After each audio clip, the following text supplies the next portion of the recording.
depuis que tu es là, tu ne te reposes pas. Bazo tinda tinda yo, bazo santa malonga pe ozana ngoti, tu travailles tellement dur, tu dors pas. Et biso bato ozoboma, on a quand même le temps de respirer, mais toi tu ne respires pas. Les Africains sont aujourd'hui armes moko pesi moko na bango akoboma bandeko na ye pona eloko amuke. Qui t'a dit ça? Wana bosakana kina bakoko na biso. Nyonso bosali ba manipuler yo pamba. Maintenant là, ozangi même na place à kutsamba. Bakarapasi nyonso banda bosipa yo wata.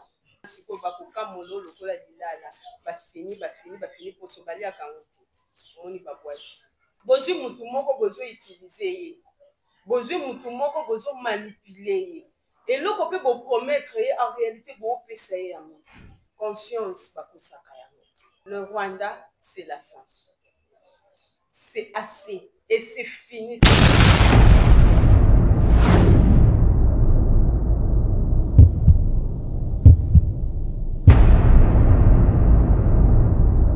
Je suis de nationalité congolaise et fière de l'être. La présentatrice de cette émission, nous sommes là, nous sommes ici pour parler pour notre pays. Imaginez la famille moko, bana ya papa moko, bana mama moko babundaka. Wana mutako wanga na wazati. Tobundaka na biso. Papa pe a otala penza ki yaya obeta leki tellement nous sommes bien éduqués nous les Africains moya ozongi c'est la mokolo mbateza ke kande leki yo au télévision na miro kitisi yango congélateur au kotisi mbeli parce que biloko il fallait que ça la devant ta soeur ou bien ton grand frère aussi c'est la kande na ona biloko ndako papa pe akolobe loko te parce que c'est la famille singa famille benda naka mais kata nakate. Vous avez vu quand vous avez touché Goma comment ni ni salami RDC Mobimbeza qui était il y avait un individu aza posopembe alobi les Africains sont aujourd'hui armes moko pesi moko na bango akoboma bandeko na ye pona eloko amuke. Qui t'a dit ça? Wana bosakana kina bakoko na biso na minute obomeka. Vous avez vu comment on est venu malgré ba problème toza nango entre nous, mais quand il s'agit de notre pays tokomaka eloko na yo mutozo tangisa makila bana mboka ba peuple congolais soki tolongoli ka mwa carapace ye couvrir yo tu sais que biso moko toko sila na yo. Nous ne sommes pas ici pour parler de toi race de terre, mais on est ici, moi je suis devant votre caméra, votre télévision, votre ordinateur, votre portable pour encourager nos soldats, nos vaillants soldats FARDC. Bana mboka, je suis fier de vous. Vous êtes en train d'avancer. Mais là, comment que ça la passe sur les réseaux sociaux, je n'encourage pas ce qui se passe. Je suis contre le message à l'écouter les qui n'a pas réseaux sociaux, que Goma et Basoda, M23 va avancer. Mais pourquoi vous avez mis sa vérité? Pourquoi vous avez ces informations fiables? Et ce qui s'est passé ces derniers temps, même moi je ne suis pas là pour ça.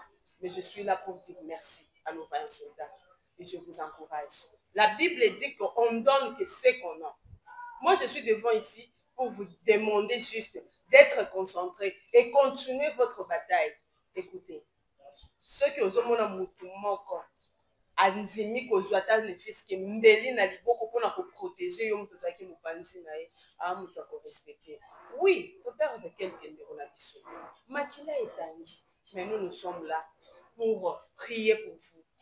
Botiki ba famille na bino. Bobunda pour que lobi bozonga bosangana na libota na bino. Penzamba kozanga ko pambola bino te. Mais eloko moko ezali pasi na mboka na ngeza nini.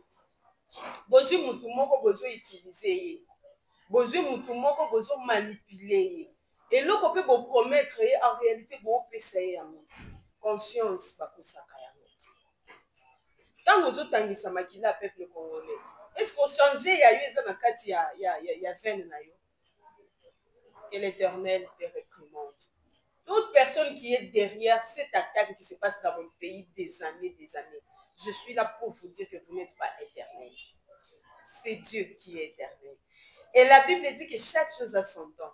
Le Rwanda, c'est la fin. C'est assez. Et c'est fini. Si je peux emprunter Malobaya, président honoraire, il avait dit une fois, fini la récréation. Je suis là pour te dire que fini la récréation. Et ça suffit. On n'a plus besoin de parler de vous. On ne parlera plus même de vous. Pourquoi Bato Babanda Kotinda va sécuriser même pas famille? Tu vois que tu étais juste pion moko ba utiliser au finish comme un vieille chaussette ndenge balobaka. On t'a rejeté. Et puis eloko ya pasi ezake moto ebandali nzo kopelaka na salle lokolo na yo o se rendre même pas compte. Tu pensais qu'il ezaki kaka biso nde to affronter yo. Non? Nous on sécurise ba paramètres na biso ka. On sécurise kama belé na biso. Jamais kokomaka eloko moko. Bando banda pe ko bunda. Bando banda ko bunda. E komaka kaka eloko moko ti. Mabela mboka eza sacré. Mabele ya RDC eza sacré. Boyebi ata te balionsi nini tosala pona mboka na biso na Nzambe. Paix à l'homme de Dieu Alain Molope l'avait dit une fois que Congo pour Christ, Christ pour Congo. Tozalaka na bomengo kaka pamba te mais Nzambe alalaka na mboka na biso. Alali na tongo la muki, bien que balobaka Nzambe alalaka te, mais il réside ici. Et il se réveille le matin, il commence à choisir par où aller bénir son peuple. Vous voyez que nous sommes sali ba manipuler yo pamba. Maintenant là, aux angi même na place à Kutsambu. Ba karapasi nyo se banda musipa yo wacha. Okomo luka place ni no bomba mwasi, o bomba bana, tout ça tu t'es laissé faire. Et puis na musala nyo so saleli bango, qu'est-ce que toi tu as gagné dedans? Nazo banga obima maboko pamba. Nazo banga donc carrière na yo esi là et puis eloko pe eza pasi na kati ya makambo eza nini? Tu risques même de perdre ta génération. Est-ce que tu sais ça? Génération, moi. Mais tu devais même arrêter. Et non, tu es tellement. Tu devais te retirer au protéger tes fils que bon moïnayo. Mais tu es en train d'être têtu, tu es en train d'avancer, tu es en train de faire tout ce que tu es en train de faire là. Et comme nous, donc on a si quoi bakoka molo lokola dilala ba fini pour se balayer à Kangote on y va boire. Et puis dépôt banda qui nous sala pour saler la robe ba étranger tout ça là ça fait combien de temps? Donc il va 32 heures si je ne me trompe pas parce que nga na botami na kuti donc na koli to lo banding wana na ba guerre ça suffit monsieur na bino bande ko yo kuza sima ya moto yo bo utiliser et puis eloko nini bozo promettre ye na suka parce que fin na ye yango boye bien que ça fin a komi da na suka eloko nini bokoki ko récompenser moninga na musala nyonso asali bo rejeter nzamba ko shuka kabini na nyonso bozo sala yango nazawa pona ko soutenir bana mboka mokonzi ministre na biso Jean-Pierre Bemba lasaki de appel moko ke bande ko na biso ba jeune ba ke ko s'enrôler pona ko soutenir bande ko na biso baza na kati ya terrain pona ko sisa nanu makambo parce que tokomi na suka mokanga motema te parce que ezana mosusu baolo bana cc ntango ezalaki mpona koluka misala bobanda kozwa bana na bino mpona koenrole po tokende kokufa bozolancer appel en public po bozwa biso toke kokufela bino mais eza mpona makambo ya mboka eza likambo ya mabele. Moi je te décourage pas de ne pas aller si tu te sens que tu es capable yaya kende opesa pesa kombo okobundela mboka po kozonga nini elakisaki ntango yo kokende okufa. Ce n'est plus comme auparavant. Tozalaki na ba infiltré na kati ya mboka na biso na kati ya ba armée tozalaki na ba infiltré par-ci par-là mais ce n'est plus le cas. Avec notre président Félix Antoine Tshisekedi, ce n'est plus le cas. Azali sous le balobaka moto ya bela ligne ndako yeba pasi ya moninga soki moninga lobike nazoka pasi na ligne mais soko bela ngote moyen moto wana ayeba douleur ozoyoka ezate. C'est pourquoi Félix Temaza mwana mboka atambola ba makolo na Kinshasa ayebi souffrance ayebi difficulté au peuple congolais baza na ngo peut-être bozomona ki osala eloko te peut-être bozomona ki étiquette nde bakomona banda kobenga benga ye mais soki bozwi temps ya koobserve politique mokonzi ya mboka azosala on est en train d'avancer tozokende liboso mais ce qui est bien que tosisa nanu guerre bokende kosarole bana mboka mwana mai courage ozalaka nango wana osimbaka lisheti wana omoni esiko oza nango wana talaka okataka bandeko na yo mpona telefone mais soki concentration ozwi yango oke nango na armée na asiri ke moto akobika za te mais aussi sango na Kinshasa te place aux athées mais qui est na front bundela mboka na yo pe nzamba kozanga kopambola yo te. Je suis en train d'avancer, mais je vais faire un coucou à l'homme de Dieu, Papa Aristote Ndongala, que Dieu vous bénisse pour vos prières. Vous continuez kobondela pona mboka na biso. Et loko toza nango ya capital na Samoyawa ezaka mboka na biso. Tant que tozo négliger makambo ezoleka na mboka na biso, moyen pe to avancer ezate. Mais loko sepeli singa eza mouvement o esalamaki tango ba soi-disant ba information emaki ke Goma est tombé. C'est là où j'ai vu que non, malgré tout, on est fiers d'être congolais. Malgré tout, malgré tout, on a même moral quand il s'agit de la haine. Non, plaisir à bongo, il faut mon amour na mboka na biso. Malgré la difficulté de ça nango, malgré tout ya dollar, malgré tout, mais ceux qui va syndika coin moko ya mboko, mona pa na mboka. Bozo mono esalami. Moi, oh, et ça, il va place tout ça qui wana. On est capable d'aller au-delà pour défendre notre pays. On est capable de faire d'irréparable pour conserver notre terre. Je n'encourage pas, mais ceux qui m'ont mes souki, on est prêt à tout. Merci na Moses Azaki Simayabilili, merci na l'homme sa signature, l'homme du moment, merci aussi à Mami Zoa. Je suis tellement fière de me retrouver devant vous pour encourager ba héros na biso, ba vaillant soldat na biso, ba na mboka na biso. Ezana image moko na moni mwana mboka moko azipaki bien azipaki elongi asimbi drapeau afukami na eloko penze ya tiraki ezaki nini na monaki na drapeau ya mboka na biso ya ngumba ki asimbi boye ezaki na makila na ebisaki nzambe na lobi soki tolingi mboka na biso boye pourquoi pas yo moko ko défendre biso te pourquoi pas nzambe pa ko kokota likambo te mais na ba mate ya basala nzambe nde na yeko yoka réponse na mituna na ngai un homme de Dieu dit que nzamba ebi Congo pe asi atelemi mpona kosilisa likambo ya est ekoti babundaka na nzambe te na minute nzamba satelemi à travers le commandant suprême Félix Antoine Tshisekedi Tshilombo nzamba satelemi à travers nos soldats nzamba satelemi siko yo ko résister au bunda na nzambe qui Jacob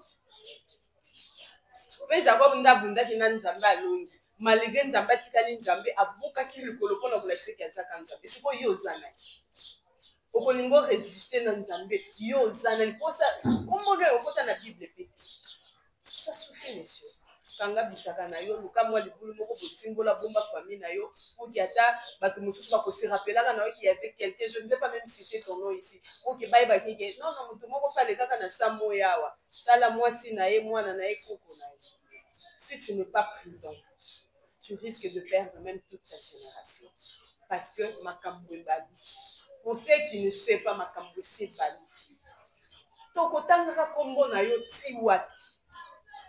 Tu n'es pas éternel, monsieur. C'est Dieu qui est éternel. Tu dois cesser. Tu dois te réveiller. Tu es manipulé et puis on t'a abandonné. Tu t'en dis pourquoi? Pourquoi tu es petit? Ma belle paye à yote. Mbokango depo banda ko kambango yum to bandaka nango te. Il y aura aussi quelqu'un d'autre après toi. Si tu étais aimé, pourquoi bon, ata bana mboka na ba sécuriser yote. Pourquoi? Et regarde comment on t'a laissé tomber. Même ma propre frère Nayo, Batiki, pourquoi? Et tu t'attendais à quoi? Pas acclamer yo. Tu t'attendais à quoi? Que bango pe bakotel ma ba bundisa biso. Biso ko komi atabuna te. Kaka ba ya yo moko. O bazo mona makilo zo tangisa zo sala bango parce baza batu ba monstre lokola yo. Baza batu bazo mona pasi pe. Yango moni suko babati. Na nyonso wana suka na ngwezana. Vanité de vanité. Tu étais juste moi pion mon boui. Hein? Ba pousse. Oh ba eba ki ke liboso na ba rodo dayo. Ta la souka na yo. Tu es déjà fini. Produit fini, monsieur. Tu dois arrêter. Tu dois même pour moi, je peux te conseiller, attends que ta fille ou bien ta petite fille, tu dois te repentir pour sauver même ton âme. Au condiment au père, même na âme na yo père.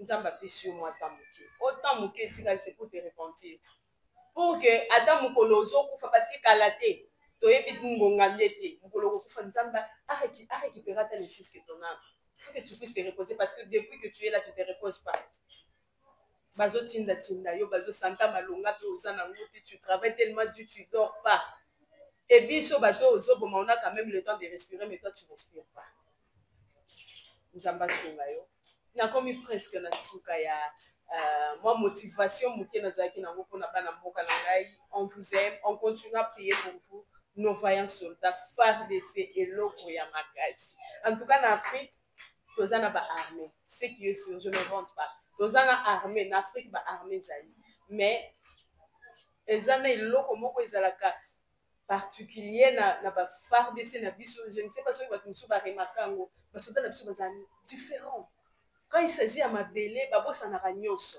quand il s'agit ya mboka na bango babosanaka na basi na bana il affronte bamipesi mpe balingi mboka na bango ya mutu ya yango wana nzala ezala te bazanga mai baza kaka na kati ya kobunda. Que Dieu vous bénisse. Nous, on continue à prier pour vous. Nous, on continue aussi à prier pour vos familles. Pour que tant que vous aussi, c'est bitumbawana bozonga.